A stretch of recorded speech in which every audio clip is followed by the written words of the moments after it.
Greetings, music nerds, and welcome to Season 6 of Music Makers and Soul Shakers. I am your host, Steve Dawson, coming to you from the Hen House Studio here in Nashville, Tennessee.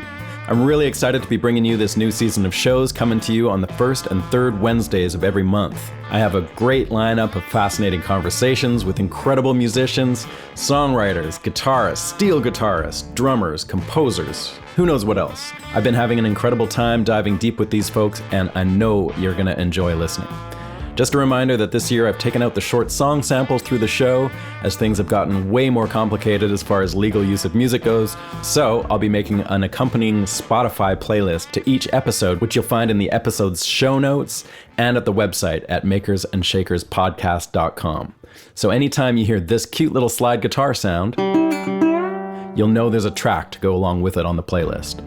We have some new sponsors this year, but continue to be largely listener supported. Your help in keeping the show going is always appreciated, and you can do it with a one-time donation or a Patreon subscription. Patreon is a monthly payment of your choice, and when you sign up for that, you get a bit of added content as well as an ad-free version of the show to listen to. If you don't feel like kicking in any dough, that's cool too, but you can help by subscribing for free on Apple Podcasts or Spotify, or just spread the word by sharing the show, following us on Instagram, YouTube, Facebook, and telling all your pals about it. You can get links to all this stuff, of course, at makersandshakerspodcast.com. Meanwhile, many thanks to our sponsors this season. Please check them out and let them know that I sent you. They are Isotope, Ear Trumpet Labs, Union Tube and Transistor, Black Mountain Picks, and Spectra 1964. Hey there, music nerds, and welcome back to Season 6 of the show. This is episode number 127, and my guest today is one of my favorite slack key guitarists on the planet, Mr. George Kahumoku Jr. And, you know, I've been wanting to get a slack key player on the show for quite a while now, but it just never worked out until right now. So I'm really excited to have George on the show. He joined me via Zoom from his house/farm, which I believe is on the Big Island, although maybe it's Maui. I'm not totally sure now that I'm thinking about it. Anyway, there's a couple things to let you know about this episode. George is super friendly and was really happy to talk about music and all that. And we actually talked for well over 2 hours. So I did cut some stuff out, and he played some, and we even did some Zoom jamming. And I don't know if you've ever bothered to try jamming over Zoom, but it's a bit of a nightmare because there's this latency problem. It's the reason why recording remotely never worked in real time during COVID. But I actually tried to manually compensate for that as we were playing, and we tried to jam, and it sort of worked. So a little bit of that is in there, but sadly with Zoom, as soon as the input volume, like what you're playing or singing or talking, the volume goes up, things just go berserk inside of Zoom, and all these crappy compressors kick in. So his lovely playing and singing just didn't translate that well through Zoom. So I cut most of it out just for quality's sake, but I did leave some in because it's just so dang charming and great. And I figured we could all just roll with that. So it's when he's playing, it sounds a little bit ballistic, and that's why it's Zoom. So there. And speaking of quality control, 2 weeks ago, I had a glitch in the audio. This is on the Fred Eltringham episode, and I would like to apologize for that. I fixed it quickly, but many of you would have downloaded the bad version because that was the one that went out originally. And it had sort of a weird ghosty extra vocal track in it. And I honestly don't know if it was me or if it was a weird upload glitch. It was probably me. I try and proof everything and get the audio as great as it can be, but somehow this one slipped by. And in any case, if you did download it and you're wondering, it is fixed. And so if you want to fix that problem, you just delete the episode and re-download it, and it should be fine now. Thanks for letting me know that it was a problem. I was on the road and it was a bit of a scramble to try and fix it, but I did. I will try and not have that happen again. All right, so what else is going on out there? Man, I had some fun playing last week at the Edmonton Folk Festival. It really is one of the best festivals out there. And, you know, I knew that I'd missed playing live and playing with a band. And at these festivals, especially the Canadian ones, they do these workshops that aren't really what you think of as a workshop. They put you on stage with other musicians who you may or may not know, and jamming and improvisation is kind of encouraged. It doesn't always work, and sometimes it's totally out of people's comfort zones to do that.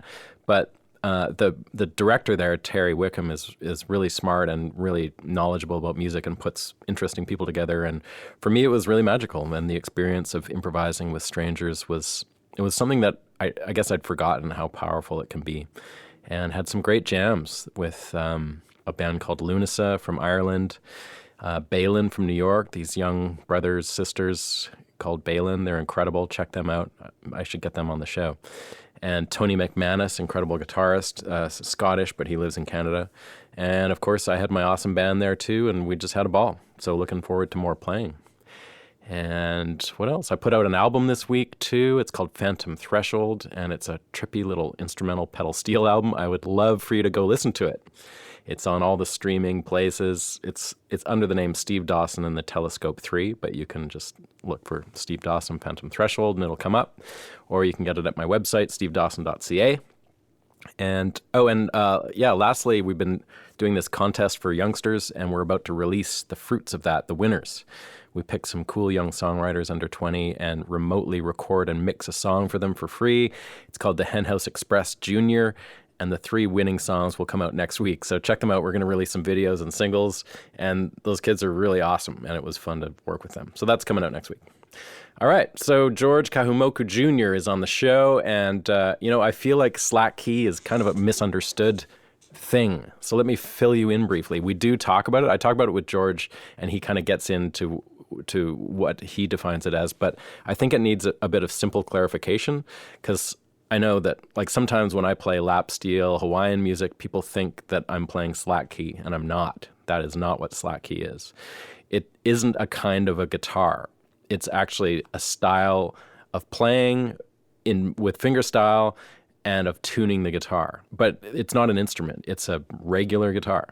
So it's kind of a vague definition. But basically any tuning that you drop the pitch from standard tuning, say open G or open D, or one of hundreds of variations of those tunings, and play in a certain way and perform certain repertoire, you are playing slack key.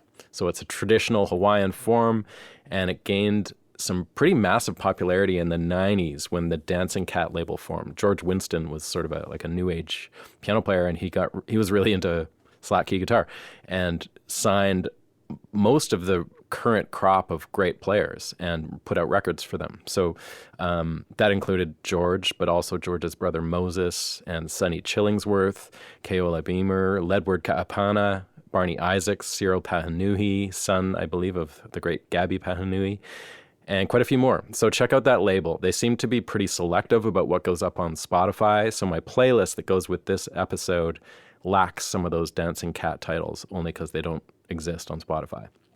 So that's the scoop. George is one of the greats. He's an amazing player. He grooves. He's got a killer voice. He plays almost exclusively on a 12-string, which is unusual. And he has his own F tuning that we get into as well. And the first part of this interview includes a lot of really interesting Hawaiian history that was mostly news to me, and I kept it in there because, it's fascinating. So I hope you're ready for a bit of groovy history here before we dive into George's career and his recordings. He is very active today and still plays a weekly show on Maui called Masters of Hawaiian Music. If you're over there, don't miss it. He's a multiple Grammy Award winner, and not to mention a celebrated farmer as well. And his latest album is called Renaissance Man. He's going on tour this fall around the Western States. You can get info on all of that at kahumoku.com. And before we get going here, I'd just like to shout out to the folks who made donations or signed up to the Patreon over the last couple of weeks. Vaughn Colburn, Jerry Danson. Thank you, guys. I could not do it without you. And just letting you know, too, that we're giving away a really cool Union Tube and Transistor C-Verb reverb pedal at the end of this season to a random Patreon subscriber. So if you're already subscribed or do so before the end of Season 6, you'll be enrolled in that little giveaway. So thanks to Union Tube and Transistor for supplying the pedal. All right, let's get down to it. Enjoy my conversation with George Kahumoku Jr. How big is your farm? How many acres are you on? We have 3-acre farming, and we fenced in our neighbors about 100 acres. Yeah. And I planted almost 5,000 acres of wild stuff, Wow. I'm going to show you this. This is our Hall of Fame right here.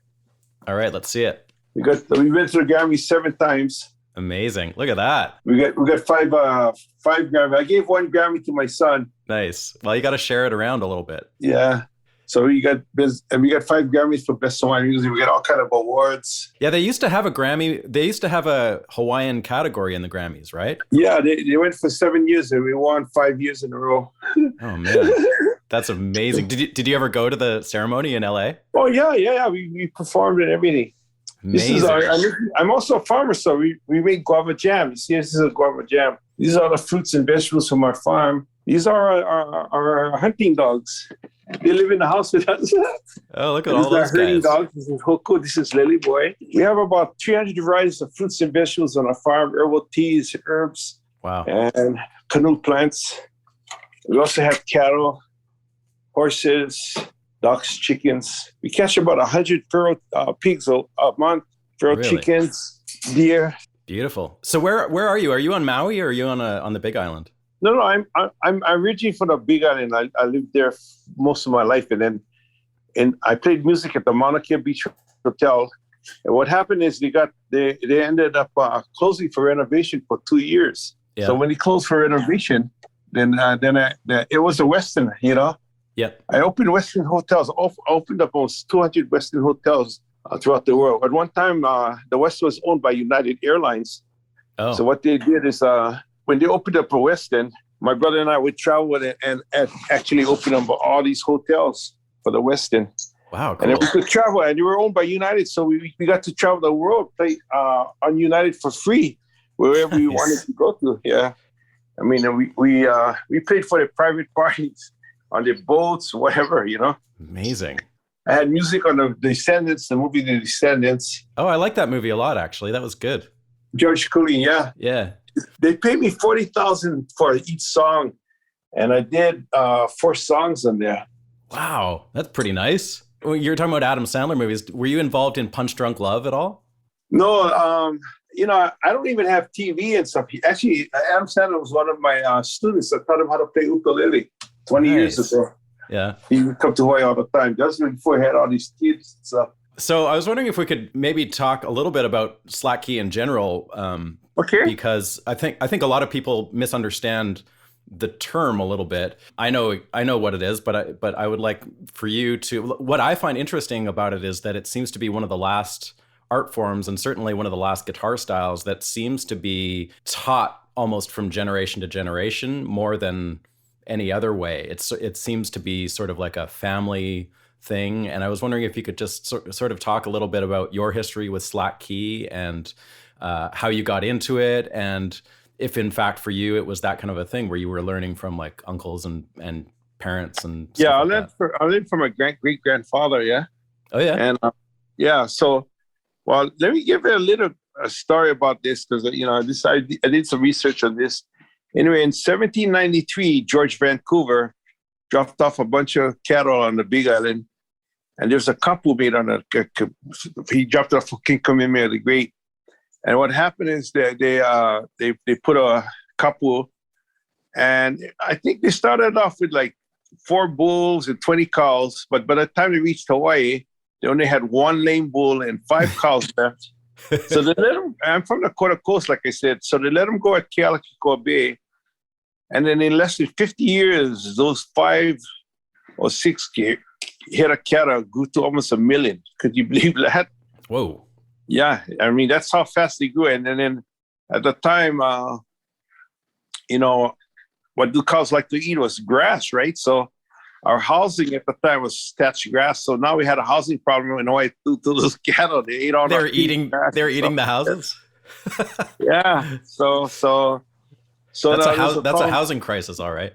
Right. So what happened is along comes another sea captain by the name of Samuel Parker. He marries the great granddaughter of King Kamehameha the Great, and for I think it was $30 or something, he gets like 300,000 acres on the Big Island. Wow. You know, and then so what he does is he has connections over. This is in 1830s, right?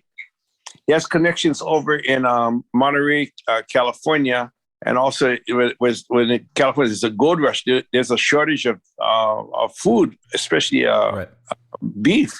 So he cuts a deal with the Vaqueros Cowboys, and most of them came from Argentina. Okay. A few were from California, but they were real Quaniolo. I mean, we call it Españols, and Hawaiians don't have an S, so we changed it to Paniolo instead of Espanol. Okay. That's how they got the name. And so by day they'd run up the cattle, and they actually would swim the cattle out to the boats.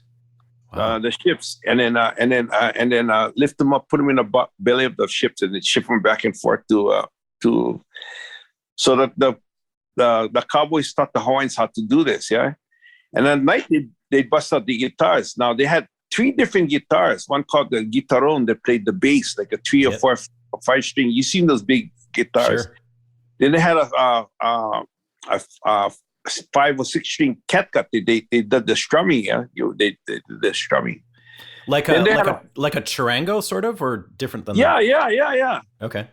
And then they had a 4-string tenor guitar.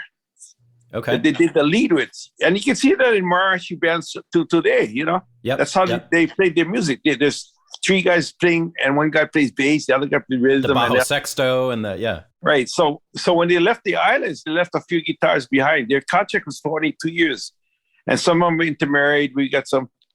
So, and that's the guitars. My great grandfather was one of the guys who got one of those guitars. Really?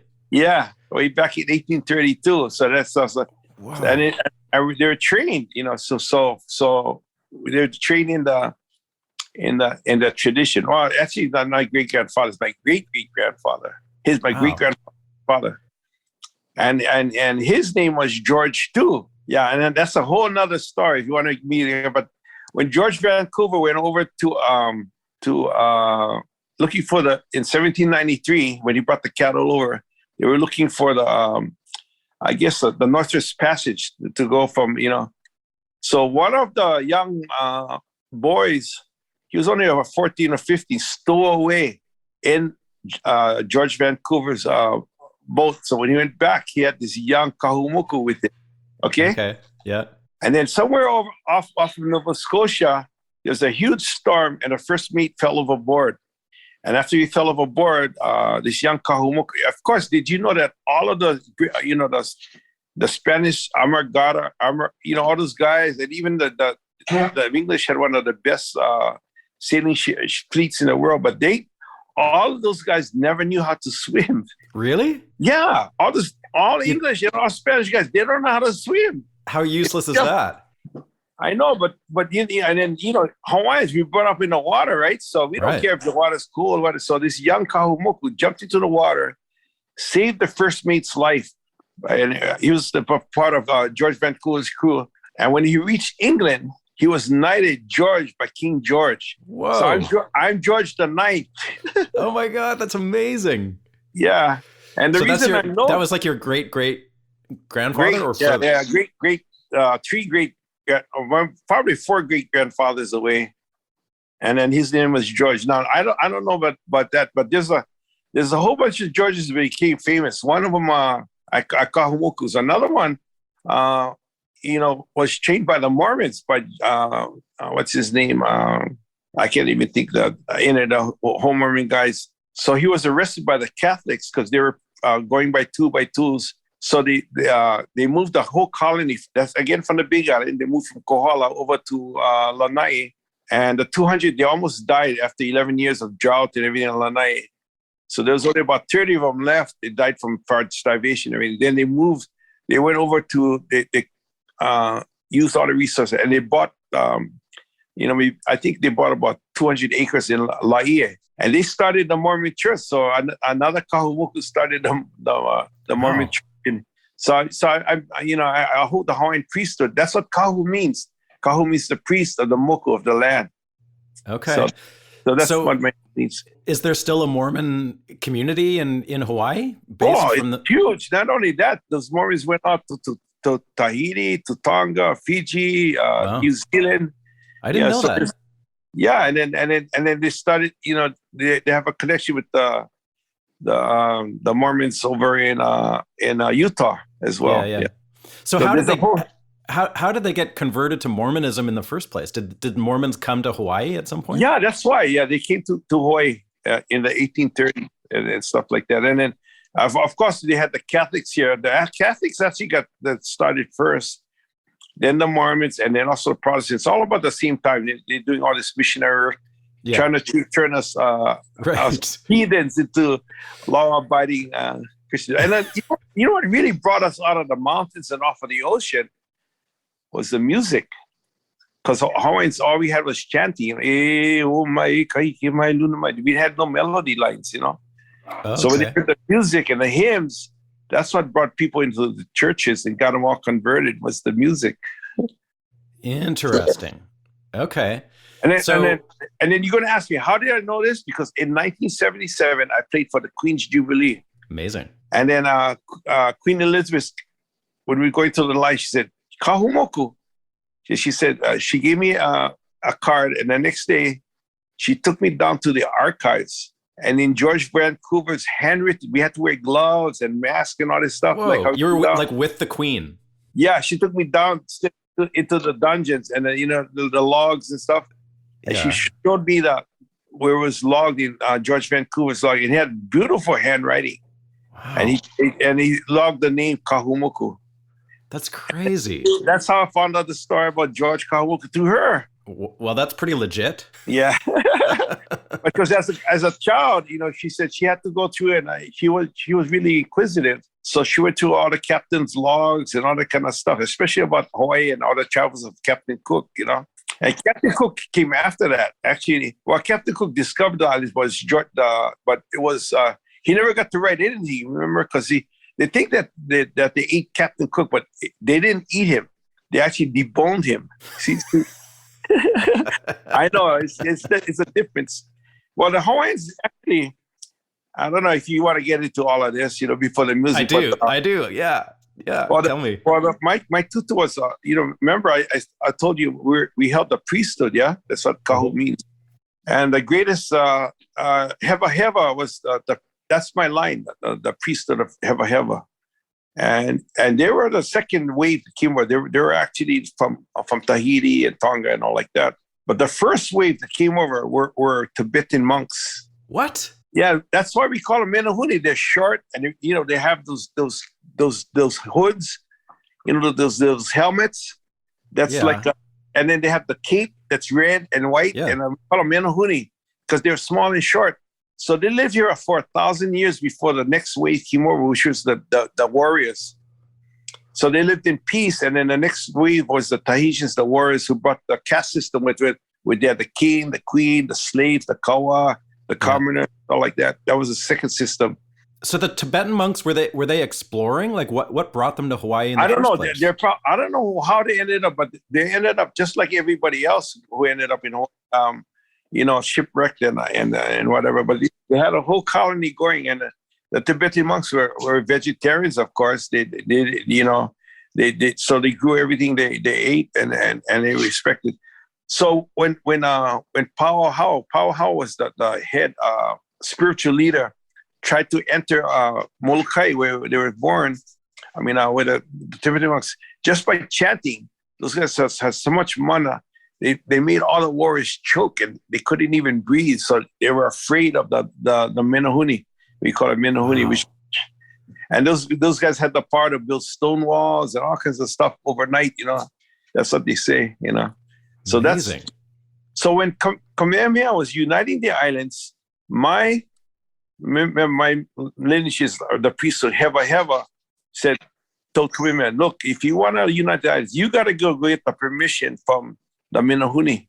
And their head kahuna or priest was called Lani Kaula. So Kamehameha and Heva Heva went to Molokai, and Kamehameha, actually prostrated himself. He actually crawled up to Lani Kaula and asked for permission to unite the islands. And Lani Kaula said, okay. So the most powerful kahuna or priest was on Molokai. Now there's all kinds of stuff. Now there's a whole protocol of Lani Kaula here. And I have some of the original tea leaf and all of the protocol from the heiau growing on my land here.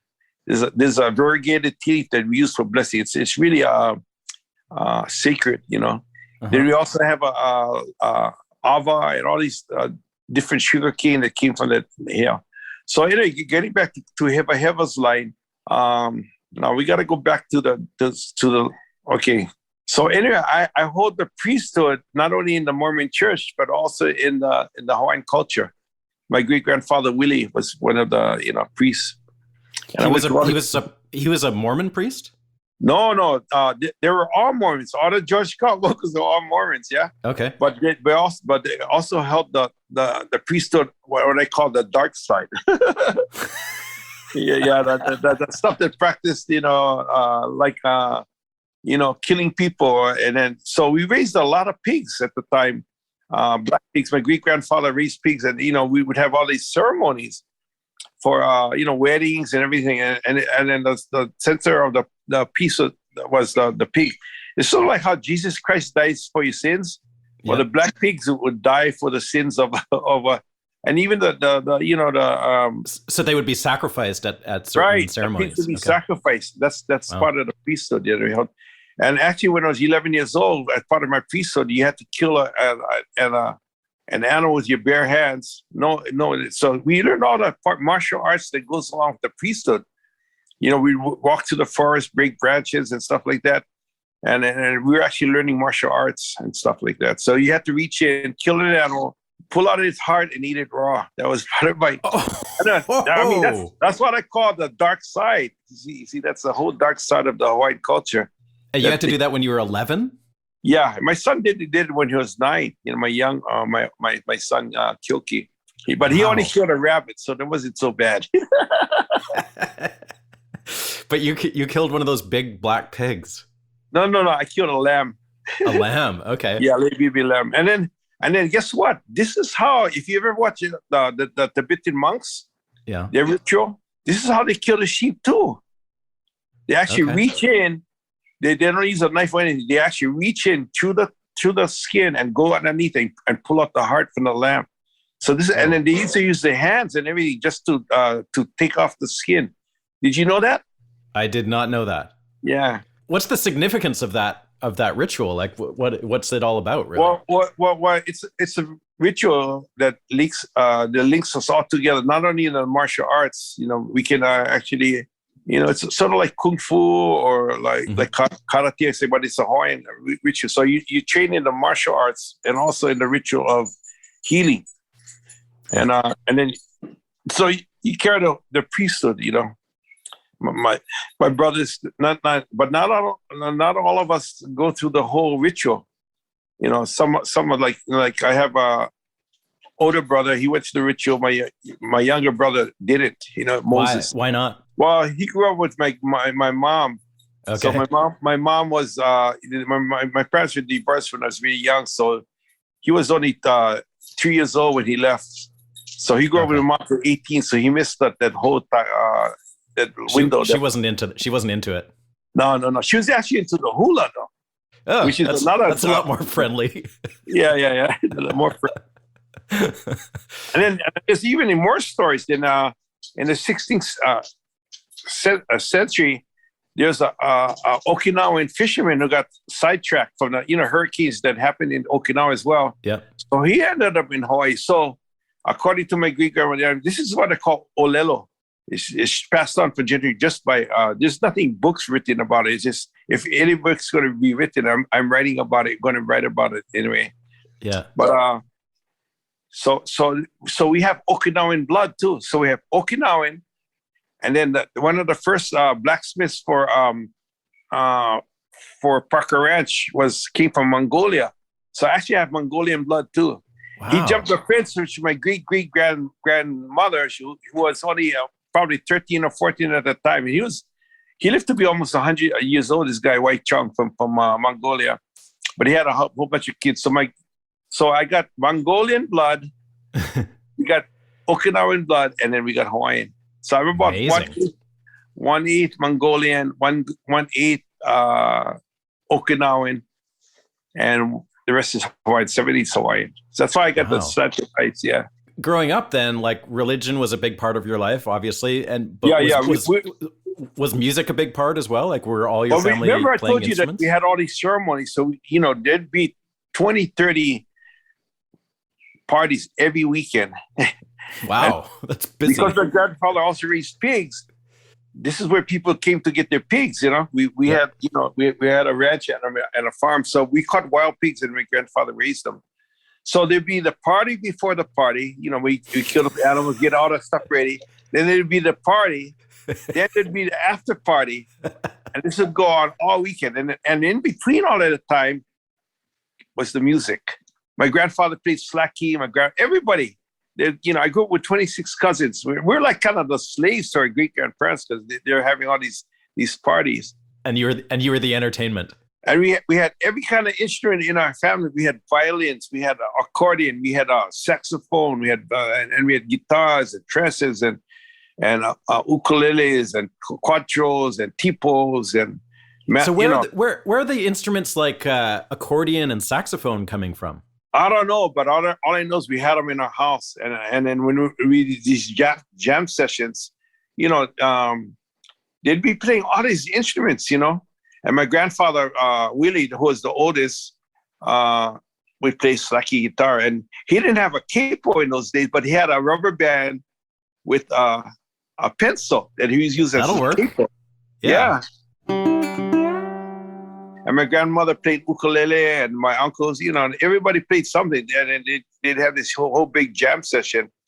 So the party before, and then, most of the parties are 200 to 300 people, but sometimes you get up to 2,000 people. And my grandfather was also the haku for our village, besides being a high priest. So up in the mountains, we had about 400 acres that the whole village, we had about 2,000 people in our village, would have to go up and clear. They planted bananas, taro. And when there was a big party, this is like sort of like a Costco or whatever. No, really. It was like everybody had their own 3, 4, 6 acre garden, but we had this big 400 acre garden that when my grandfather called the word, you all had to show up and come for this thing. So everyone would sort of clear their part, and then that would make way for the big area to have the parties in. Right. No. To grow all the food for the big party. Okay. That's what they would want. Okay. The bananas, the breadfruit, the taro for the big parties happen. And remember, we have all these pigs happening too every weekend. So my grandfather would perform the wedding, then they'd kalua the pigs and all the rituals they go through.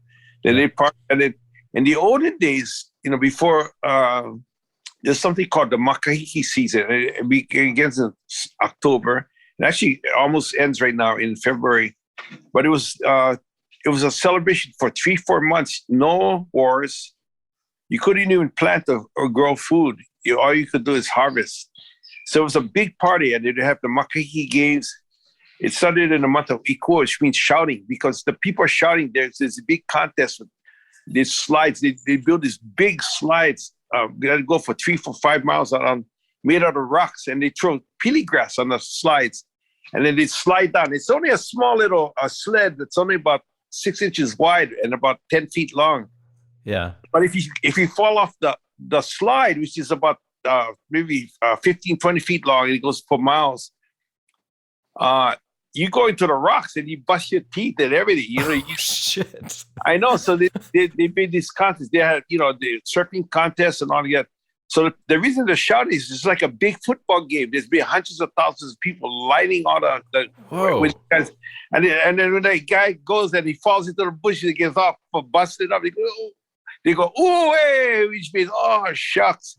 And if the guy gets down to the bottom, they go, my kai, and you have 100,000 people, shouting for all these games. And there'll be arm wrestling and all these contests, spear throwing, bow and arrow, and then there'd be hula and all of these games. There'd be guessing games like chess too, like they could call Konani stones. So anyway, this was all part of. So it was during these times that in the olden days, but the missionaries did away with all that. They thought it was all heathen. Right. Even the hula, they actually banned the hula, and it wasn't until 1860s that when David Kalakaua took over that he reinstated the hula and all the Hawaiian cultural things. In fact, in the 1830s and around there, they took down all of the ancient heiaus and the sacrifices places. Oh, that's they terrible. did away with this. But the Hawaiian culture went underground. Yeah. So we still practice, as I say, the dark side. Right. we right. were Mormons and Christians, and not only that, my grandmother wanted us to go to this all Hawaiian school in Honolulu. So we're from Kona. So she took 26 of us cousins. We went to the house. My dad and my uncles worked for Fish and Wildlife, and they worked for the government. They actually worked on the atomic bomb. No kidding. And we talk and all that. When they shut them off in the Pacific, it was my great grandfather folks who, my dad, who was part of that.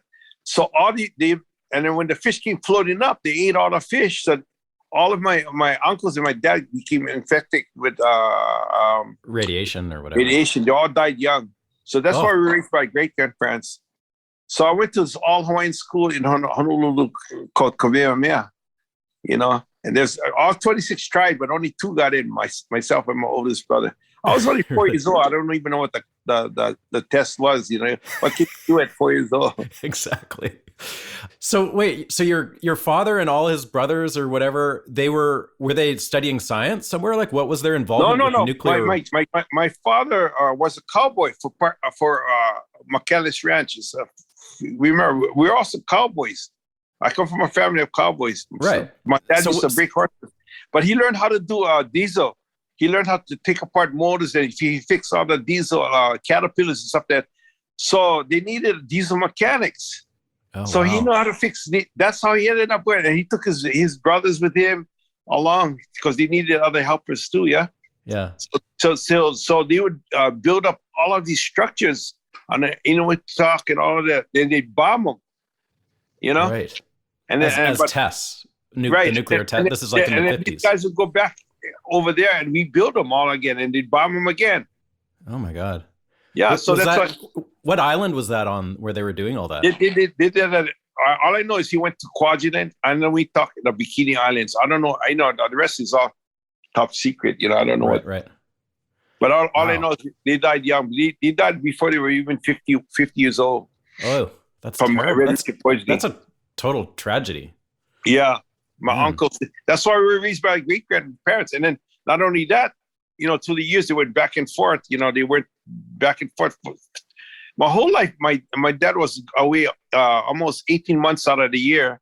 Then he come home for 6 months. Then he go back for another 18 months, and he did that for most of his life.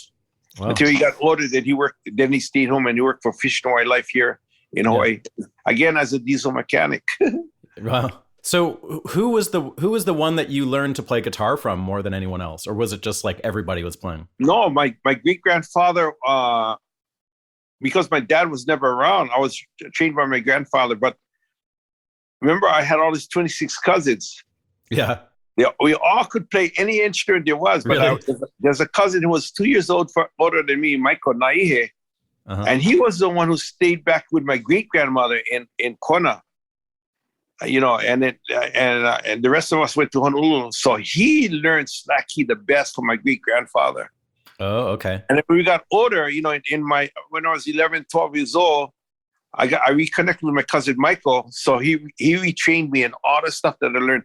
I actually played slacky ukulele first. We all played slacky ukulele, slacky mandolin, slacky whatever. We were about 19, 11 years old, then the fingers big enough. Then I transferred that same teaching to the guitar, but now we added the bass, Right. So basically, slacky is slackening the strings, and you play bass, rhythm, 3 guitars on one guitar. You play bass, rhythm, and lead all on one guitar by loosening the strings. And there's hundreds of tunings. And my grandfather had his tuning, actually, my great-grandfather's tuning was in E flat because he tuned to his voice. Oh, okay. Interesting. Yeah. So that's how I played. But then when you start playing with the other players and you go to school, nobody can play in E flat. How do you play guitar in E flat? How do you play ukulele in E flat? And you can play saxophone in the E flat. You know what I mean? Yep. But violin, all of that. So I ended up tuning my guitar to F so that I can play with other players. So can you tell me what the tuning is, or is it? No. It's secret. It's okay. The tuning is a CF tuning. That's the tuning I play in most times. Okay. And with that tuning, I can play in any key. Right. I don't have to use a capo. I can play in C, E, E flat, G, anything else. So if I play in E flat, then then if I want to play an A, then I gotta, I use my my finger to on the first fret. Then I'll come to E and then F. But it's easier to play an F than it is to play an E flat. So I tuned my guitar to F. Got a lot of play, and I started playing with these other ukulele players like Auntie Gino Chiave, Uncle Richard Hopi, and they modulate, but they always start off in F, then they go to G, then they go to A, then they end up in C. So it's easier for me to tune my guitar to F. So a lot of traditional players play in the key of F. No, they're playing G because this is the thing. Remember I told you those Argentine guys who came over? Yep. Okay. Their tuning G. was the D, G, D, G. And if you go to Argentina, they're still playing the same tuning till today. Right. So it's D, G, D, G, B, D. Right. And then some slack key guys change the middle G to an F sharp, right? Right. Then you get that hammer on where you got to do that hammer on. That we call it wahine tuning. So it's one finger tuning. Right. Now the banjo is tuned the 4 last strings, just like the so I can play banjo really easy too because the same fingering, everything like that. So you see how it's all tied in, and even the steel guitar. Okay, the steel guitar was born. Was this guy Kikuku? Him and what happened is Joseph Kikuku. He was going along a railroad track, okay, and they found one of those railroad ties, okay, and he was playing slacky guitar all the way up until I think 1778 or not 1800s. So when he went to school at Kamehameha, just by accident, he dropped that railroad tie on his guitar and it went and made a sound. So he played with the railroad tie, not the tie. Yeah, it's one of those spikes that you put into the. Yeah, that's a heavy slide, man. Yeah, so that's what he used in the beginning, and then he went to Kamehameha school, and what he did is he took off all the edges. So the railroad tie is kind of square, so he made it round and he made it fit his hand, so that he invented the. And then later on, and then he traveled around the world, and then another guy, Saul Hopi, picked up on that too.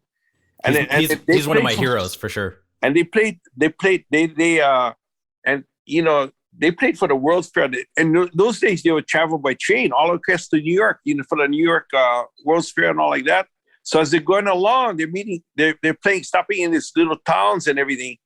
So they'd have these jam sessions with all the blacks and all those guys. That's how those guys picked up the swing tunes. Right. The steel guitar, all over there. And then even the southern guys, the country west, they play steel guitar. Totally. It's almost the same tuning, but it was started from those guys.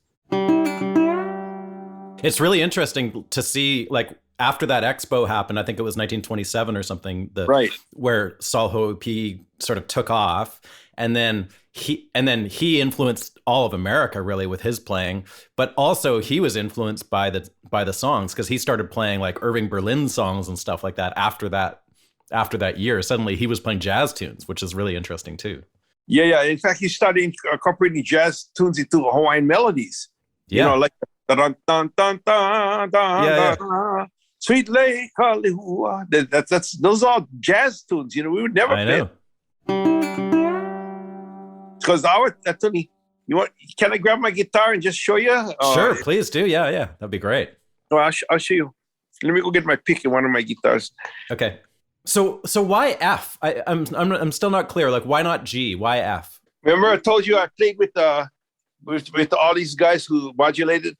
Let's say you're playing in a slacky F in G. Yeah. Now you gotta hold too many fingers. You gotta go around and everything like that. I'll go show you right now with my guitar. Okay. All right. Good. Great. Do you have a C on the bottom? That's your low low string. C F A C F. Okay. You want to get a guitar? You want to play along? Sure. Well, actually, with Zoom, there's like a weird delay, so I can't really. It'll sound really weird. About that. I'm deaf from feeding 1,200 pigs for 20 years. So I'm kind of deaf. So I tune by sight, not by ear. Mm-hmm. So let's say I'm in F. So Uncle will sing, let's say he would say, so we start off with F. Henne henne kohoa, koale ale apa, kamea mau mau ia, for you and I. Then switch key, not G. Kauila ma ke hine ke honi kohino, kamea mau mau ia, for you and I. Then he go to A. I always have met our lips not yet. You see how it's easy just to do yeah. For you and I not to see. Now let's see. Ay na mai kapwa na ko hale hale apa. Kami mama iya for you and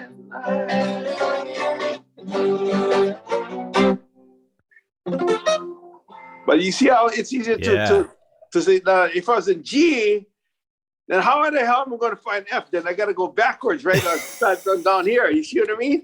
Yeah, of course. So it's easier for me to tune to F than go just modulate that and just bar chord the doggone thing through. When you do that, the 2-5-1, the turnaround thing, like that thing, right? In Hawaii, is that called the turnaround in Hawaiian music, or do you have a different term for it? It's actually the vamp. Okay, that part is really important because it's for the hula, really. Okay. The hula needs a break in between so they know which verse is coming to put the next verse. That's what it's for. So okay. That's why they go da da da da da da da da da da da da da da da. This is called hula. Then they go to the next verse. Right. That's just a break so you know the next person's coming. That's the only reason for that. Because it usually repeats 2 or 3 times. Like I know it as. Yeah, they do the kahola 2 times just so that they can yeah.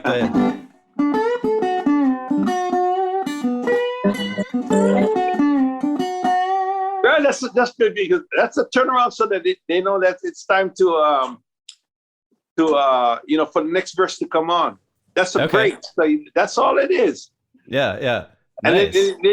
they incorporated that hula into all of the music. Now all of the music, Hawaiian music has the turnaround inside of it, you know? Right. Yeah. So how did you end up playing the 12-string? Because that's sort of a unique thing, right?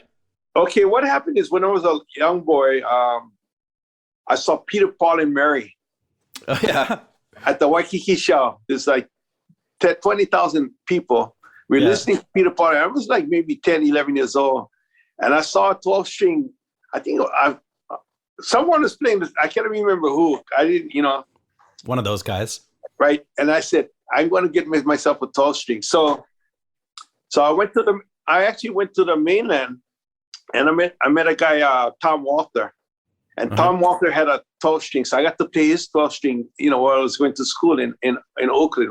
I went to school in the 60s, 68 to 74. I went to school in Berkeley and Oakland, California. I read about that. Degrees in art. I used to cast bronze, cool. do ceramics, drawing and painting. That's really my trade. Yeah, not music, but I was music. Remember, the music was like, even we did a sit-in at Telegraph Avenue, Vietnam War. I played with Janis Joplin. Whoa. Yeah, a place called Cody's Bookstore on Telegraph Avenue. I don't know if it's still there. And then also with construction, during that time, I had this friend, Sylvester Marshall, and we used to lay pipe together. I was a pipe fitter too, yeah. We built the whole port of Oakland. We laid in all the sewage, the water pipes, and so Sylvester had a blues bar in 7th Street in Oakland, in a bad part of town, and just so they had a nice 9th Street farmers market. It's like a whole block of open, they get fish and pork and live. It's like an open market. And so B.B. King was playing blues music at his blues bar, Sylvester. And I played with BB King too. And the other thing I had in common with BB King is we love to cook. Now, BB King actually traveled with 5 suitcases besides his guitar. Yeah, I forget it. Lucille was his guitar. Yeah, and Lucille had a real suitcase with clothes in it. And the rest of the suitcases was pots and pans and his cooking stove. Really? He traveled with a Coleman cooking stove, and he cooked his own food wherever he went. Wow. That guy can cook. So, I go to play in this blues bar, and so wait, are you playing slack key there, or I play at that slack point? key? Yeah, slack key. He plays mostly in E. So and remember, I was tuned to E flat in those days, so I just tuned my guitar to E. It was easy to just tune E. You know what I mean? And he hardly modulates. He just plays it. So I play in E, and I could play. But the amazing thing is, we go over to the market, and he'd buy like 10, 15 pounds, 20 pounds of ham hocks. Yeah. And he bought it. He had these big pots. He put them inside of there. He made his turnip greens. And that's where I didn't know that you could make black-eyed peas. And for us in Hawaii, it comes in a can. Right. But he'd buy the fresh beans, and then he'd soak it overnight and put salt in it, all this stuff. And I never ate okra before in my life until I met BB King. I ate fried okra, and he'd That's even crazy, make chitlins. man. I mean, we left the intestines of the animals, but he'd made fried chitlins and black-eyed peas and this ham hocks and man. So he would come through Oakland for he'd do a week of shows or something, and he'd hang out. He'd do a week of shows there at the Blues Bar in 7th Street. So he'd be there, and were you opening for him, or were you sitting in? I just play. I already get on the stage and play with him live. He'd do his own show. He had his own thing going. But then, when we're cooking and we're waiting for this thing to boil down, then we just jam, Awesome. That is something I wish you'd recorded that. I'd love to hear that, man. That's we didn't even have iPhones or, I had a tape recorder. That's about it, But I didn't think about recording those things, when you the only thing that would make a great combo, the real traditional electric Chicago blues with some slack key. That would be a great combo. Well, the only thing I recorded, was on my my lesson, my boring lectures. So tell me what's going on with your right hand. You've got a thumb pick on. You don't use finger picks at all. Well, before I used to use all 5 fingers, But I ran a slaughterhouse, and we were cutting. I cut down here, so I cut these. So these 3 fingers. I lost I cut it actually right down here, so I lost the fingers, and it took me years to get them back in it. But then in the 2 or 3 years it took me to rehabilitate, I learned how to play only with 2 fingers better. Okay. So it's thumb and index finger is most of your... that's all. So I started playing it. So this bass, this play bass. And this is doing what we call brush. Da da da da da da da da da da da. I'll pick it up. Go backwards.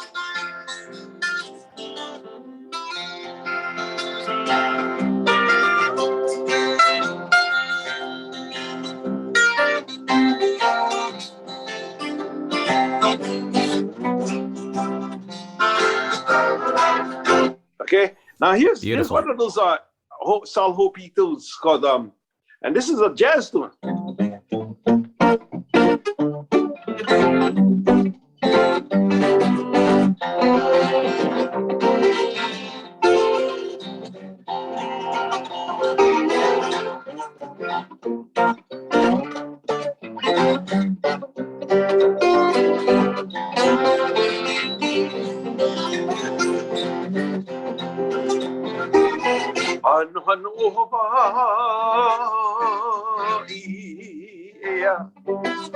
Sweet Lake Kalehua.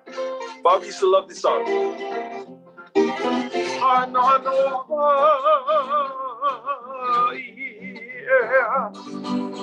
Sweet Lake Kalehua.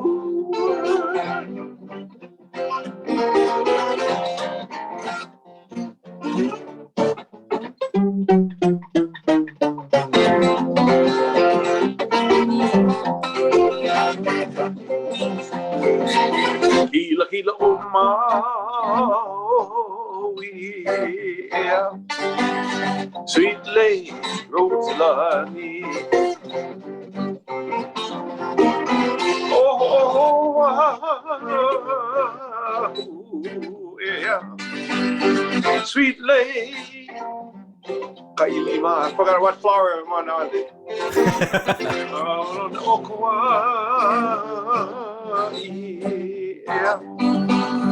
Sweet lay monkihana.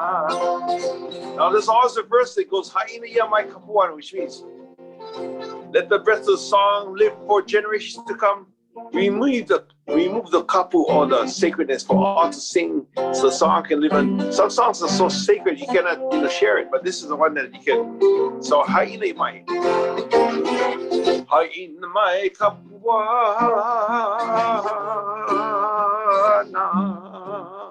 yeah. Sweet lake Kahumoku.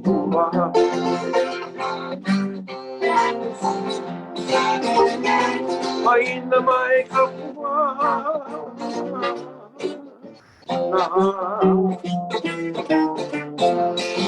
sweet lake Kahumoku.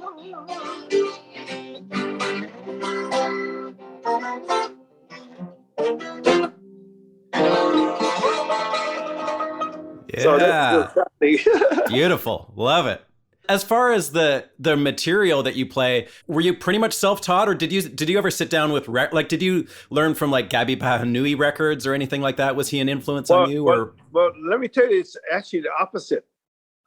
Gabby Pahanui learned from my guy Brown, okay, and Brown at Kakako, and Brown was one of my great grandmother's first cousins who played slacky, because Gabby wasn't actually a Pahanui at all. He was a Hanai to the Pahanui family.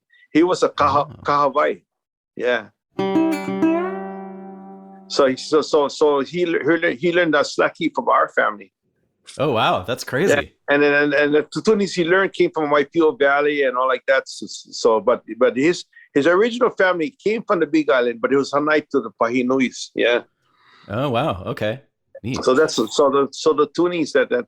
But yes, I would listen to his albums as well. Like even He Love It, a song he became was actually written by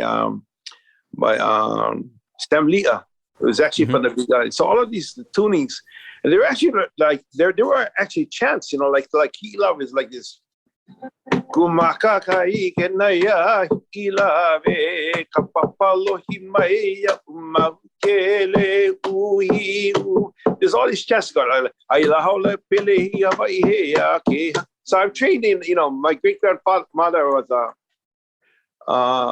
my grandmother was one of the students of Anton Ka'o, and Anko Ka'o was the hula instructor for King David Kalakaua. Wow. So my grandmothers were trained by Ka'o, Anton Ka'o, in the 1920s, how to do the hula and all like that. And they survived, believe it or not, they survived because, nobody in those days paid you to do the hula.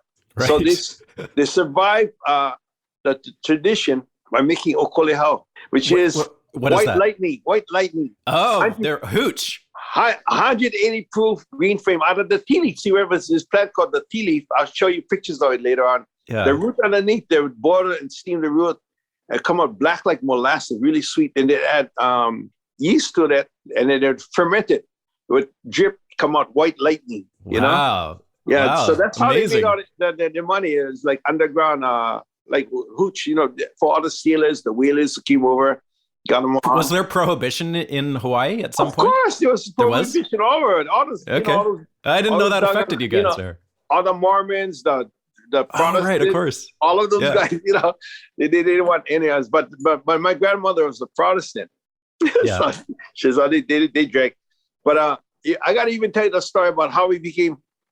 So we went to Honolulu, 26 of us cousins, and it's hard to feed a lot of kids, like that. So we became Catholics. We became Catholics because they served pancake breakfast and orange juice and scrambled eggs for That's breakfast. a good reason. Yeah, sure. At 6 o'clock in the morning. And then at noon, we became Mormons because they served tuna sandwich and an orange exchange juice. You know, the kind you buy one can, you mix it with 10 cans of water. But so that's not.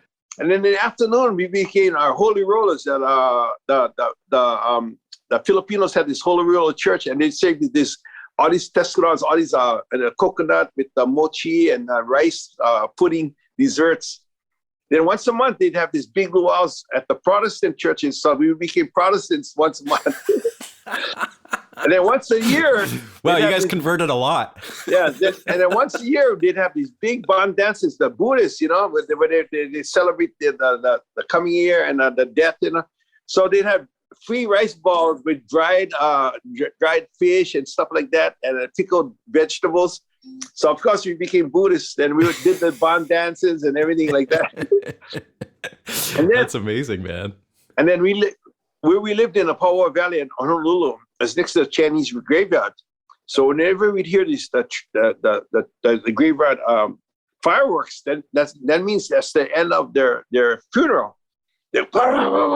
Yeah, and then party time. The party's over. Then they leave you. But on the graveyard, they leave whole roasted pigs, ducks, oranges, all these fruits, money in coins. They wrap money in for the deceased to go on to the next world. Of for the course, ferryman. we'd be waiting out because there'd be 200 kids, but they're waiting for them just to leave, so we could eat all of that stuff. They'd have these. These dumplings, chao siu bao, and manapua and all of that. I mean, that thing would be loaded. Like, this is a journey for, you could feed probably about 50 people. Wow. With all of the food. And so we'd go over there and we'd raid the gardens. So it's like, wherever we were, I mean, that valley was big. It goes about 5 miles and about 2 miles wide. But when you hear the firecrackers, man, we just drop everything. We start running as fast as we can. Get in line, man, to get all the great Love food. that. That's amazing. So that's the kind of this is how we grew up with the music. And of course, we had something we call ohana every night, And during this ohana, we do something called ho'oponopono, which means to make right. And we go around the room, and it's based on 4 concepts. Number 1, I love you. I'm sorry if I did anything wrong. Please forgive me. And I'm thankful for this. So we do this every night with each of our members of our family. Go around and you do this thing. And at the end of it all, of course, we play music. Right. So we got to practice all of this stuff all the time, every day. That was the church. Were you ever performing for like paid audiences at that point, or was it just like a family thing that you were doing? No, it's a family thing. We never got paid for it. Okay, I got started getting paid at 11 years old. Oh, that's a good age. What happened is, I wasn't really paid. It was like tips. Sure. That's the same thing. So anyway, in my family, I was always even though I wasn't the oldest, I was probably number 11 in age-wise, from the youngest all the way up to 26-year-olds. But I was always the one who's always, I was very sickly. When I was young, I almost died. So I had asthma. So my grandmother kept me close to her side. I couldn't go work with the other kids. So I always felt like I had to prove myself. In fact, one of my classmates, Kimo Spencer, said, George, you're an overachiever. Because at my age, I'm almost 73 years old. Yeah, I'm still killing pig. The other day I killed pig. I'm still roping cattle and all like that. You're doing it. They're still doing it. And the thing is, because I am an overachiever, because I had to prove to my other cousins, 26, that I was just as good as them, because they were doing all the work. So I was always sickly and all the time. But when I reached 11 years old, my grandmother finally let me go out. So I started to swim. I started to surf. I started to do all these things. So at 11 years old, we went over to my auntie's house in the neighbor housing. And she was also a babysitter of us. So she had to push more. And she said, okay, I'll give her a guess. Oh, she's going to give us 50 cents to mow her lawn. So we mowed her lawn with the old push button. Yeah, sure. I got one. So I mowed this lawn. She gives me 50 cents. Then her neighbor says, okay, can you do my lawn? Next thing you know, we have 200 lawns at the neighbor housing. Because if we didn't mow the lawn, the neighbor housing would send their crew, and you got to pay $2. Oh, yeah. Bargain. Right. So we were the bargain guys then. So we come over every weekend and we move. And then we start with the Pushmore. Then eventually I bought one out. But I was the guy who got us all started in those businesses. Yeah. Okay. Then she moved off the island. She was in a neighbor housing. My Uncle Jimmy got stationed in Okinawa. So that there we didn't have a connection. We had no reason to go to neighbor housing. So then my dad got me a job washing cars. He got all, and for 10 cents of a dollar, that was my first job. You get to wash the car, then you gotta whisk broom. You ever tried to whisk broom sand out of with a whisk broom off the carpet? Oh yeah, sure. It takes forever. It's a killer. It's not that easy. There are all those tourists. Then you gotta put one coat of turtle wax around that whole car, then you get a tenth of a dollar. Okay? Whoa. So my goal on a Friday afternoon at, I think I was 11, 12, 13 years old, was to do 10 cars, make $1. And then on Saturday, I get a longer day, so I can do 30 cars and make $3. Whoa. So during one of my breaks, I went to my slacky guitar now, 11, 12 years old. I played slacky.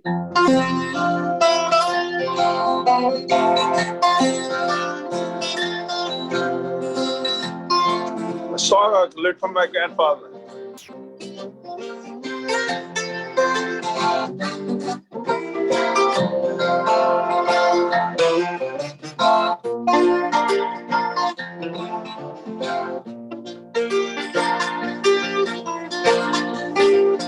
Stop playing this song. Go to one of them breaks.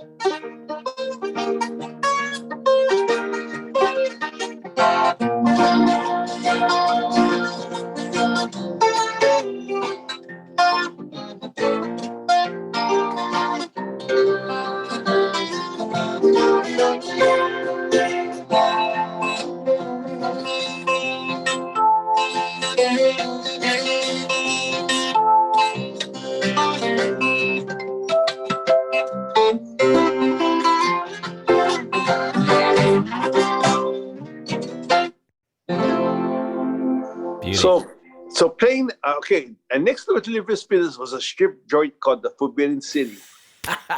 From 10 o'clock at night to 6 in the morning, it was like where all the sailors, it was quite a scene there, I bet.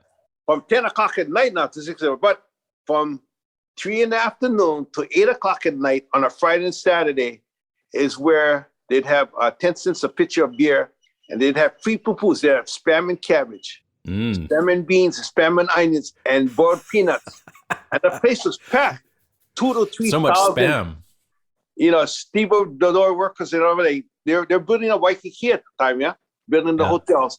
So they all go over to Forbidden City to drink beer and have free foods after at 3 o'clock in the afternoon. Mm-hmm. So they heard me playing my guitar. It's like 6 o'clock at night. You're just sitting there outside playing, or what? Yeah. I'm just sitting doing one of the breaks. There's no cars to wash. So I'm just sitting playing my guitar. And then the guys come out for smoke, right? Next to the city. You hear me playing. Say, hey, come inside, do a song. I'm shy, I'm scared, but they said, okay, come inside. So they invited me. And playing there was the great Kahumoku Jr. and Kui Lee. Kui Lee wrote the song, I Remember You for Don Ho. Now, Kui Lee's young.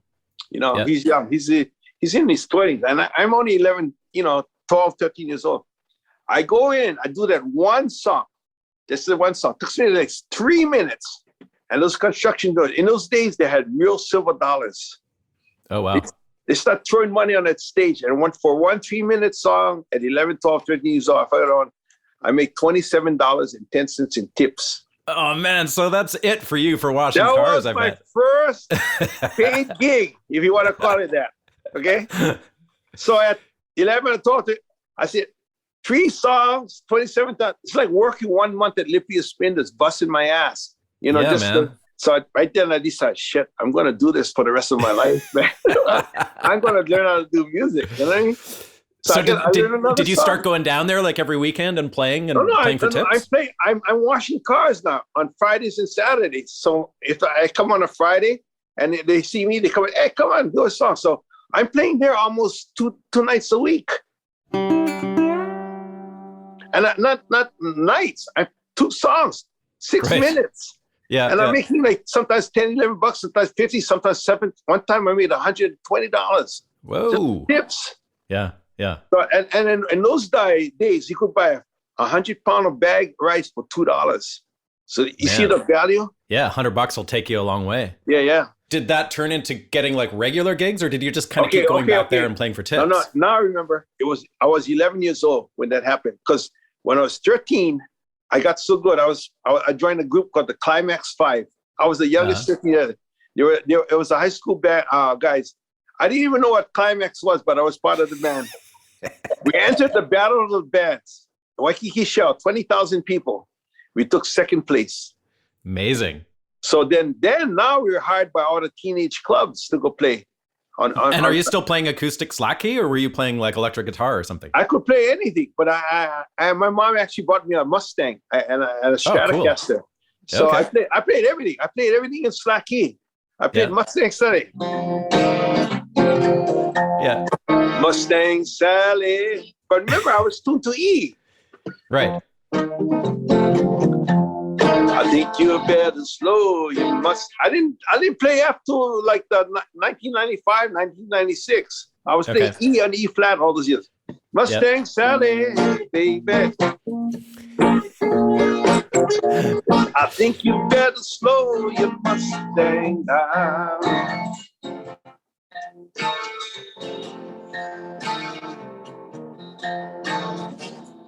Get a little over. I have to put your big feet on the ground. You should make a record of Wilson Pickett tunes, man. What? You should make an album of Wilson Pickett songs. All I want to do is ride along, Sally. Ride, Sally, ride.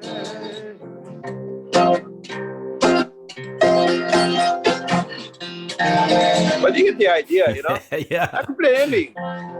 Hey, so were you influenced at all by like Mississippi John Hurt or some of the like acoustic blues players and stuff as well, or not really? No, I never. Yeah. I got sunshine on a cloudy day. And it's cold outside. The month of May.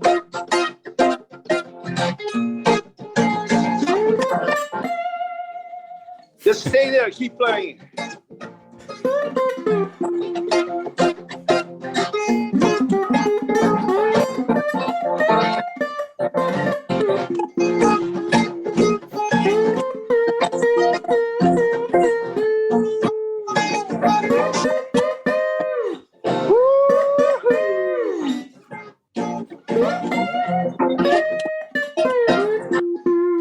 Bob and I would do this song all the time.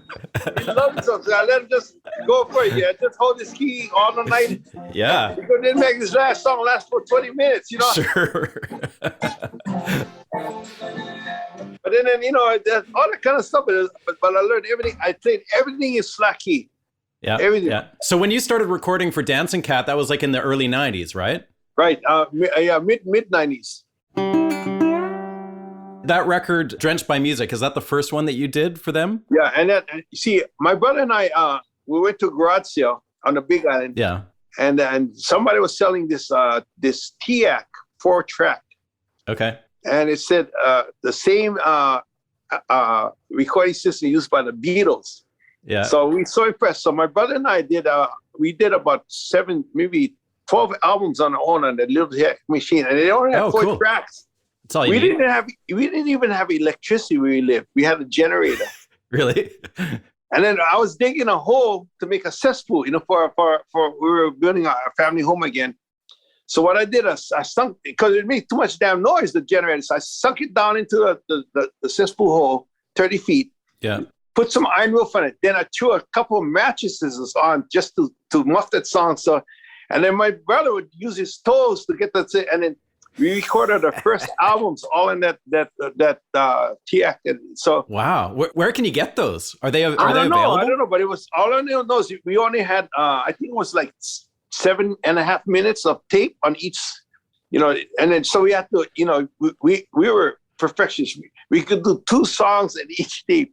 Yeah, and we were one take only. You know, we were fast as light. We did it, then I think we put out cassettes at the time. So we played at Mauna Kea Beach Hotel now. This is the 5-star hotel that was owned by United Airlines. So we're traveling the world, playing all these expensive things. Yeah. And then so we would sell our cassettes at this thing. And I think it cost like 50 cents to $1 per cassette. And we sell it for $5-6, whatever it was, you know. Sure.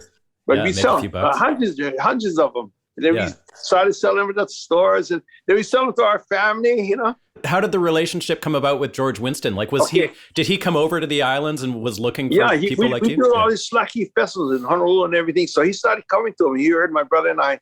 Yeah. So you know, I was too busy. My brother recorded with him first. My brother's album sold almost 4 million in 1 week.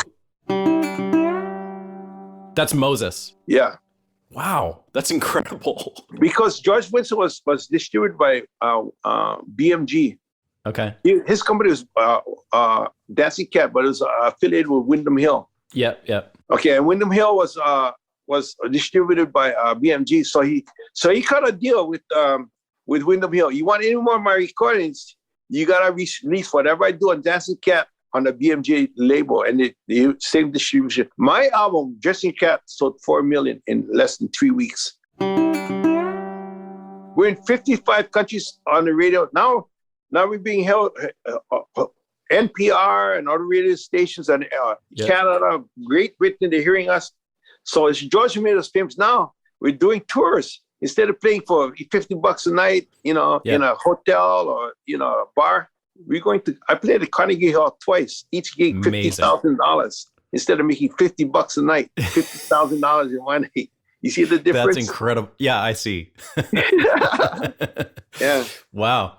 Yeah. So that was a real game changer then for everybody sort of playing that kind of music. Not only that, he'd pay us $100 an hour for going to the studio recording.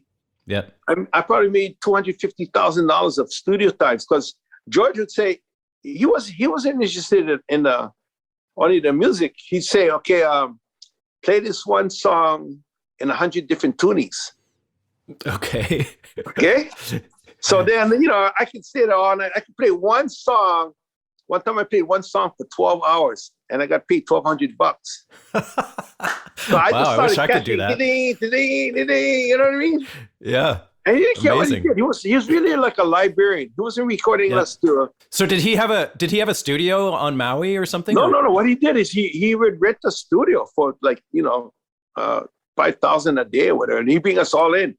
He'd bring all the different artists. Led would go there, and anyway, this one guy that we all learned from had epilepsy, so he couldn't go to tour, but he was the best guitar player. I can't even think of his name, but Led plays a lot of his songs, Opihi Moi Moi and stuff like that. Yeah. But he started recording over Sonny Chillingworth. Was that on the mainland? Were you guys flying in? No. We'd record in Honolulu. Okay. Then when we started touring the mainland, on the way back home, he said, okay, I'm going to book the whole week. So I'd play 12 hours a day for a whole week, and he paid me $1,200 a day. Sweet. I go to the studio at 6:00 at night, and I come out of the studio at 6:00 in the morning. So he's in Santa Cruz, right? That's where he lives, I think. Yeah. But the studio was in Diffing Fur, was located in San Francisco. Oh, Different Fur. Okay, I know that place. Yeah, Diffing Fur, and I forget the guy's name. We call him Hojo, Howard Johnson. Yeah. Howard Johnson did all of the stuff for B.B. King. Do you mean the tuba player, Howard Johnson? No. He was a studio guy. Okay. He did the Beatles. He did the Kinks. Anyway, he did all these blues bands. He did Santana. Okay. He was the studio, and it was in Different Fur in San Francisco. Across the street, I remember there was a place. I can't remember all the places because I love to eat.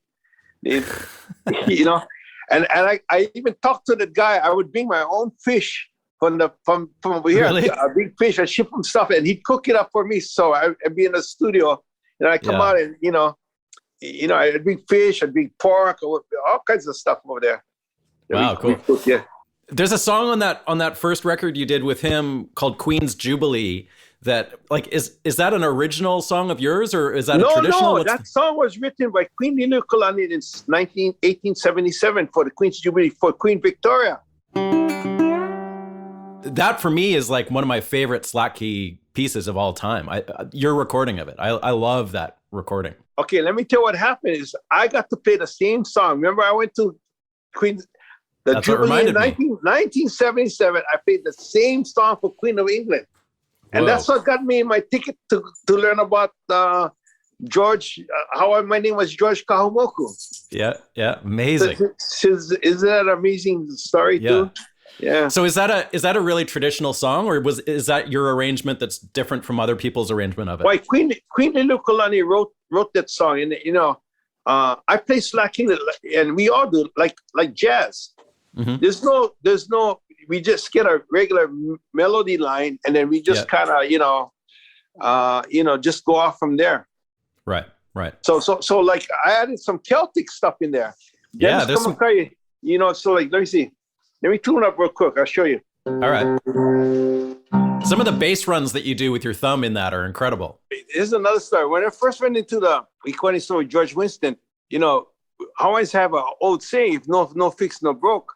I had the same things on my guitar for like 10 years. I played harmonica because my tuning was so low, the strings would never break, Right, sure, yeah. But they were flat. I couldn't even tell if, so I go to the studio, and he's trying to tune my guitar. Now I get paid $100 now, and it has perfect pitch, so you get a handle, So yeah.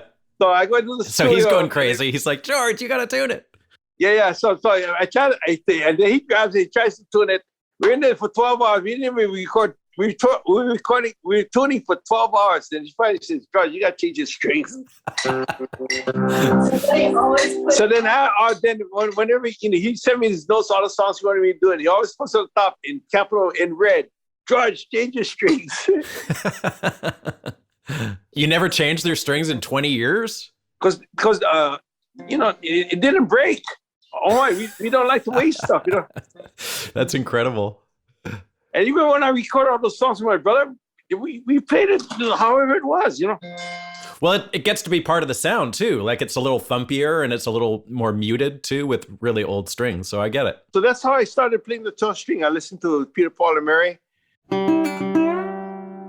That's funny. That's funny that was your influence for 12 string. Yeah, I mean, in our family, nobody had a 12 string before. We had 16 guitars. Cat got, I had an old Stella guitar my mom got for me, but she bought me a Stratocaster and a Mustang. Amazing, nice mom. Yeah, this is my workhorse. This is the first guitar he made for me, Art Davis, and this has got new strings. So you made a record a couple of years ago, Renaissance Man, which I also love. Are you planning on doing more records in the near future, or what's? So I got so many songs in the can. Oh, really? Oh, yeah. We record first, and we only release what we want, Yeah. We probably got 1,000 songs in the can someplace. Is it still with Dancing Cat? Like, is Dancing Cat still happening? Well, what happened is Dancing Cat, my brother-in-law decided to concentrate on so even the stuff I did with Bob Brosman. Did you get that album? I have it, yeah. I have all Brosman stuff, yeah. Okay, well but when Bob and I did it, we was going to release some Dancing Cat, but he has a lineup of all the different things that it would have taken us 20 years before we could have reached. So he gave all the recordings to me. I mean, he paid Bob and he paid me for all the songs, but say, I give it to you, go release it, And then after Bob died, then Haley kind of sell them anymore. So I said, give them out to me, I'll sell them all, Yeah. So are those gonna come out? Some more collaborations with Bob? I don't know. There's a lot in there, but we haven't actually gone back to that again. That's a good idea, though. We should do, because there's a lot more stuff. We already released like 16 songs there. We did over 200 recordings together. Whoa! Bob and George Winston must have been friends, right? Oh yeah, they're friends before I was friends. Okay. And as a story about Bob, nobody wanted to record with Bob because he was a Holly boy, yeah? Yeah. No, I'm not kidding. Nobody, they wouldn't show up. Led wouldn't show up. Cyril wouldn't show up. So I was the first guy recorded with Bob. Really? And then after they saw that, but mine didn't get released until afterwards because they said, hey, this guy's a good guy. You should try him, And then they finally, because Hawaiians are prejudiced. I'm not kidding. They don't want to show the tunings. I was the only guy who was on. In fact, I started doing workshops where I teach all of these tunings to other people. So that, I don't care if I'm into the music. I'm not into the race or anything. Did you get a chance to see any of the other generation of Hawaiian players like Saul Hupi or Tau Moi or anybody like that? Did you ever get a chance to see those guys? Yeah, I knew Tau Moi. You did? But I didn't see. Only thing I saw of Saul was my dad worked a stint when he worked for Fish and Wildlife. Gabby would come out and play music in our backyard all the time. So my dad played slacky guitar for Auntie Juno Kiawe. So that's why his connection with the music world. Okay. And when he come home, he'd come home for 18 months, and 18 months, then he go play music at the Juno. Then he go back on the road, and What was Tau Moi like? Did he tell you a lot of cool stories about because he toured the world? He spent a lot of time in India and stuff like that, right? Yeah. He was the thing about Tau Moi and his wife is that they were really missionaries. They were Mormon missionaries. Did you know that? Oh, I didn't know that. I wondered why he did so much traveling, but that was probably why. Go out in the world, he's a Mormon missionary, and then when he went to India, and they got actually, I think they got stuck in India because of World War I and World War II, but he was there for a long damn time. So that's when he started teaching. But they were all Mormons. They were Mormon missionaries. His Hawaiian playing influenced a lot of Indian music too. Like there's a lot of slide guitar in India because of him, I think, right? Oh yeah, definitely. What's his name? When I did Bob's wedding in California, what's his name? Kabadish or whatever. I can't remember. What's that? Debashish Bhattacharya. Debashish, yeah, I played with Debashish too, and what a great Me too. player, I know Debashish. Yeah. Yeah, Debashish and all of those guys. Yeah. So that's how And then there was a whole bunch of guys. I mean, there was over 200 players that came to Bob's thing that he played with all over the tour. I was just one of them, Yeah. But I got to tour with Bob. We did the whole U.S. Did you play the Winnipeg Folk Festival with him or probably around that year, 99? Yeah. We played a lot of festivals. I was there. I was playing the festival that year, so I saw. I think it was you and there was a guy from Okinawa and there was a guy from Greece.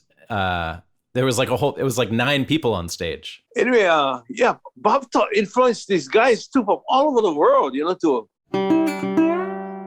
Yeah, he was really nice to me. I spent a lot of time with him at his, I visited his house a number of times, and I met him in Slovakia of all places, and he was a big influence on me for sure. It was, I did a lot of shows with him over the years and had some fun, If it wasn't from him, Tau Moi wouldn't have all his albums coming back out again. He was the one who was really, really behind Tau Moi and his wife and all that. For sure, yeah. And Tau Moi was old. He was like his 90s, 95, 96, 97 years old.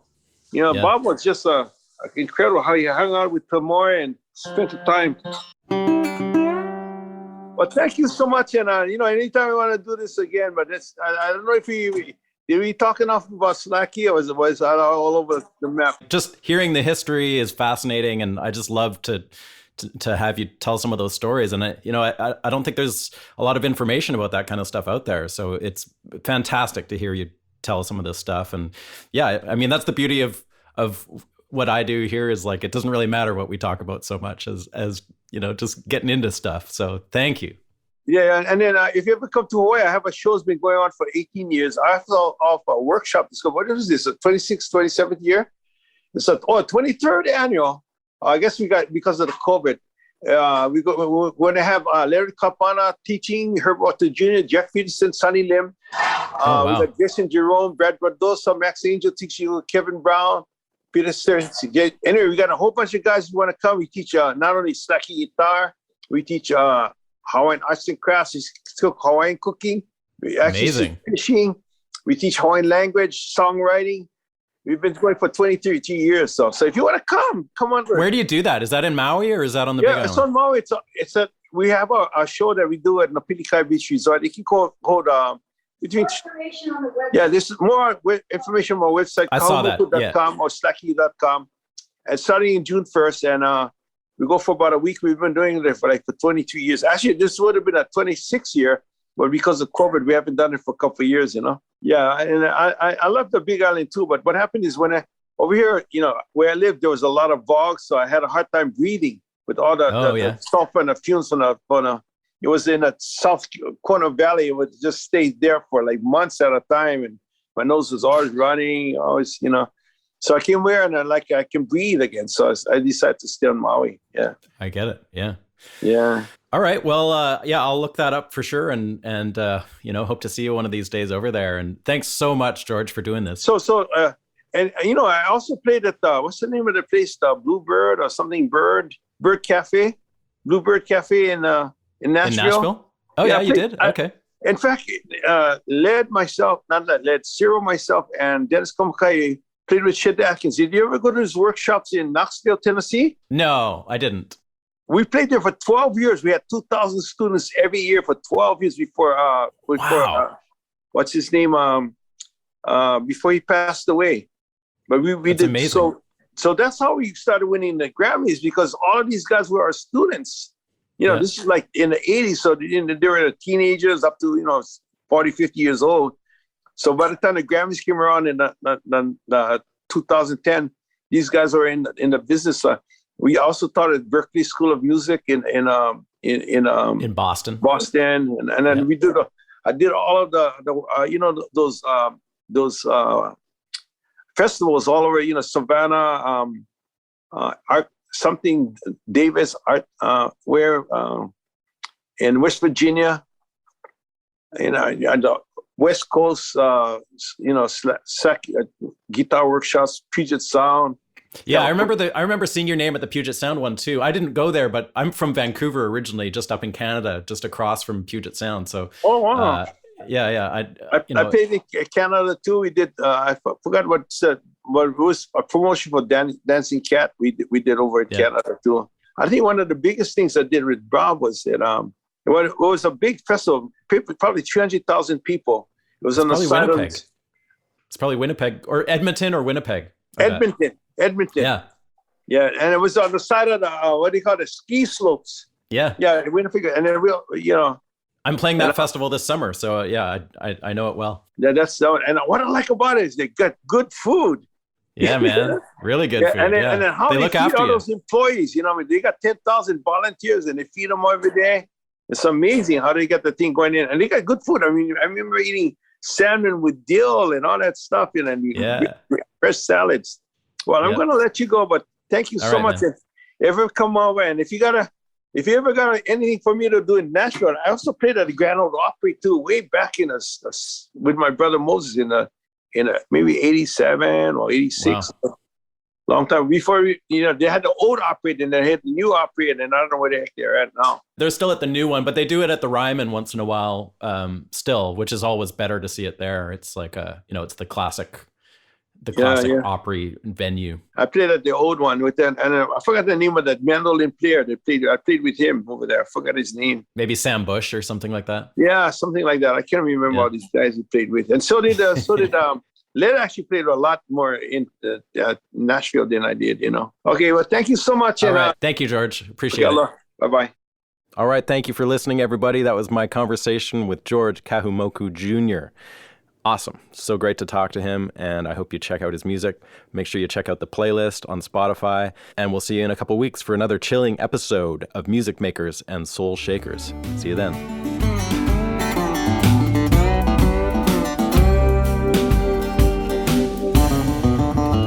Music Makers and Soul Shakers is produced at the Hen House Studio in Nashville, Tennessee by Steve Dawson.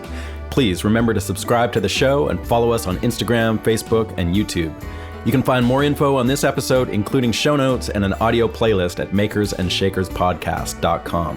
Thanks again to our amazing sponsors this season, Ear Trumpet Labs, Union Tube and Transistor, Black Mountain Picks, Isotope, and Spectra 1964. Thanks for listening, and we'll see you next time.